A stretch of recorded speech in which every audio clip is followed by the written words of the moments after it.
All right, folks, buckle up. Because today we're diving headfirst into something kind of different. You know how they say you can tell a lot about a person by their bookshelf? Well, we're putting that theory to the test. Ooh, I like this. Yeah, we're taking a peek at a blog post from Running Rebooted.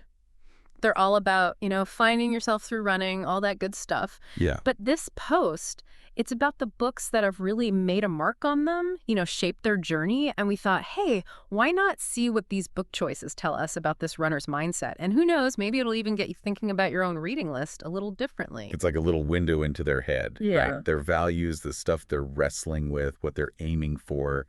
Exactly. And you know what's really interesting? This particular window, it's got not one, but two books by David Goggins staring right back at us. Can't Hurt Me and Never Finish. Now, I'm no math whiz, but 2 out of 3 ain't bad, right? 2 books by the same author. There's gotta be something there. Yeah, that's a pretty clear sign they're vibing with Geigen's whole philosophy, wouldn't you say?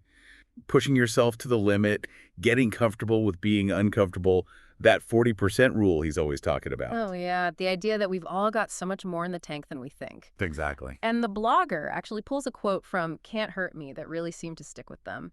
The mind is the athlete, the body is just along for the ride. And you can see that whole mental toughness thing woven throughout their posts, especially when they're talking about those killer runs or breaking through plateaus. Which makes total sense when you think about the psychology of runners, particularly long-distance runners. There's research that suggests people who are drawn to endurance sports, they often have a higher tolerance for discomfort and a real drive to push those boundaries, Yeah, totally. becomes about more than just the physical challenge. It's like this mental test as well.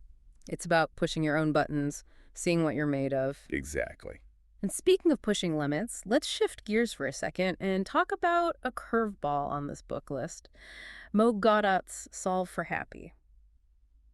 This one feels a little different, after 2 helpings of Goggins. Right, like a palate cleanser or something. Totally, yeah. Like maybe they needed a different kind of fuel for this journey. Yeah, I see what you mean. Right. And that's what I think is so cool about this. You've got Goggins, who's all about, pushing through the pain, embracing the struggle.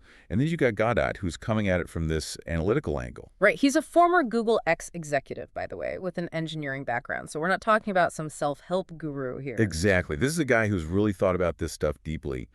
And he actually lays out a sort of formula for happiness. It's all based on his own experiences with, personal tragedy and his search for meaning. Wow. Powerful stuff. That's heavy. So it's like this runner saying, okay, yeah, I want to push myself. I want to see what I'm capable of, but I also want to find the joy in all of it. No. Like they're after that balance, resilience and contentment, two sides of the same coin. It suggests a really well-rounded approach to personal growth, would you say? Oh, for sure. This isn't someone who's just about gritting their teeth and powering through. Right. They're also thinking about nurturing their inner peace and finding that happiness from within.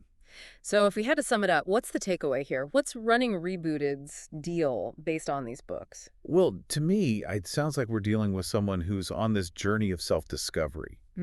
And they're using running as their vehicle, a way to explore their physical and mental limits. They're drawn to authors who challenge them, who shake things up and offer different perspectives on resilience, on happiness, on what it means to grow as a person. Yeah, and they're not afraid to take inspiration from all over the place to kind of build their own unique roadmap. Exactly, and that's what I think is so inspiring about it. There's no one right way to approach this stuff. It's about finding what works for you. Couldn't agree more. And you know what? That actually leads perfectly into a question for our listeners. If your bookshelf was a reflection of your own journey right now, what 3 books would be on it? Oh, I like that. What titles would represent where you are, what you're striving for, what's on your mind? We actually really want to know, so head over to social media and tell us about it. Hit us up with your state of mind bookshelf, tag us in your post, and who knows? Maybe, just maybe, your picks will inspire the next deep dive. Until then, happy reading, everyone.